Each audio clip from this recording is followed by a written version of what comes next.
Il est temps de cesser les faux-semblants, de ne pas dire de qui on parle quand tout le monde le sait très bien. Quand même, l'extrême droite et autres charognards opportunistes reprennent la situation à leur avantage. Nous savons que les hommes sont tous des agresseurs potentiels et qu'il est ridicule d'être surpris qu'aucun n'est safe. Il y a 2 témoignages publiés sur moi depuis lundi. Je ne suis pas safe et je n'ai jamais prétendu l'être.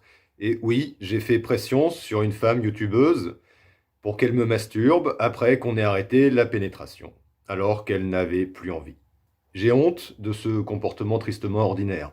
Cette honte et mon intérêt à ne pas le reconnaître ont fait que, lorsque nous en avons discuté juste après, je n'ai pas suffisamment reconnu mon abus, ce qui l'a d'autant plus fait souffrir. Je n'ai pas pu non plus reconnaître la gravité de la situation, ayant moi aussi été dans cette situation, mais en raison de mon vécu d'homme, je n'en avais pas la même conscience.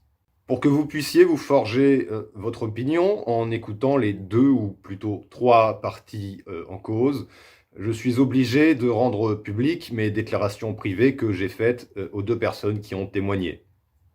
L'autre étant mon ex, avec qui j'ai rompu le 12 juillet après une relation de 3 ans. Ce sera dans la suite des screens de 5 secondes chacun, donc mettez en pause. La youtubeuse en question est d'accord de ce choix. Je ne parlerai plus de féminisme, au moins directement sur ma chaîne. Je ne défendrai plus les arguments féministes, je ne contredirai plus les arguments qu'on oppose aux féministes. Mon travail sur le sujet était correct.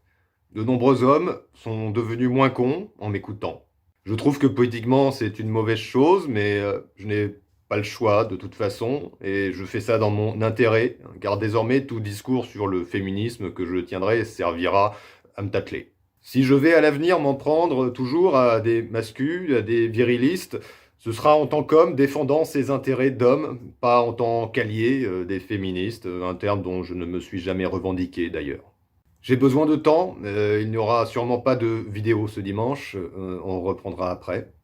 Voici désormais les messages que j'ai envoyés.